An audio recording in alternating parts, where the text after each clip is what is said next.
যে কৃষি খাতের যেই বরাদ্দ, তৃণমূলে কৃষি ও উন্নয়নে এই বরাদ্দ আসলে কতটুকু কাজে লাগবে?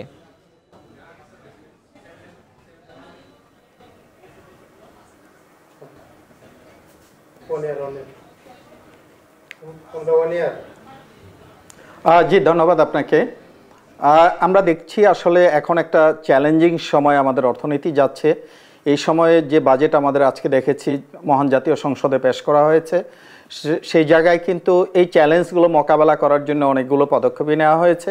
এখন বিশেষ করে যদি আমি কৃষি অর্থনীতিবিদ হিসাবে কৃষির বিষয়টা বলতে চাই, আমরা জানি যে প্রত্যেকটা বছরেই কিন্তু সামগ্রিকভাবে যে প্রস্তাবিত বাজেট বা সংশোধিত বাজেট যেটা হয় সেটা কিন্তু অন্য পিছনের বছরের তুলনায় কিন্তু সেটা বাড়ে।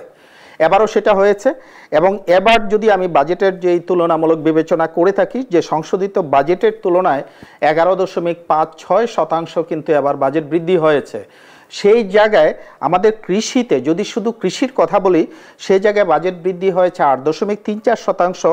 আর সংশোধিত বাজেটের তুলনায় কিন্তু আমাদের এই কৃষিতে বাজেটের পরিমাণ কমেছে। এবার যে প্রস্তাবিত বাজেট সেটা 18.21%।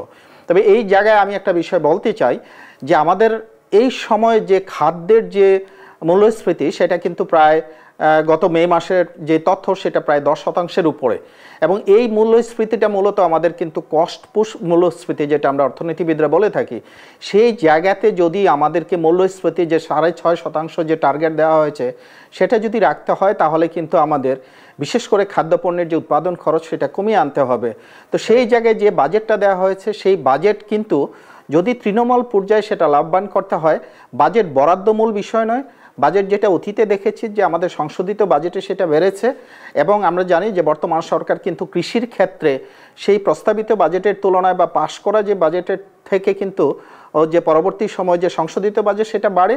তো সেইটার যদি বাস্তবায়ন করা যায়, এবারের বাজেটও দেখেছি যে কৃষি ঋণের যে বিষয়টা আছে নিয়ে আসা হয়েছে বা কৃষি ভর্তুকির বিষয়টা আছে, যে আমাদের বাজেট বরাদ্দ তুলনামূলকভাবে আমাদের কমলেও সেই জায়গায় কিন্তু বাজেটের বরাদ্দটাই কিন্তু মুখ্য বিষয় নয়, সে জায়গায় বাজেটের বাস্তবায়ন। এখন আমাদের তৃণমূল পর্যায়ে যারা কৃষি আছে, আমি যদি এই মূল্যস্ফীতিটাকে কমাতে চাই এবং আমাদের ইন্টারন্যাশনাল ডিপেন্ডেন্সিটা কমাতে চাই, যেটা এখন আমাদের ডলার সংকট সহ অন্যান্য সংকট আছে আন্তর্জাতিকভাবে, সেই জায়গায় কিন্তু আমাদের কৃষিটা অত্যন্ত গুরুত্বপূর্ণ।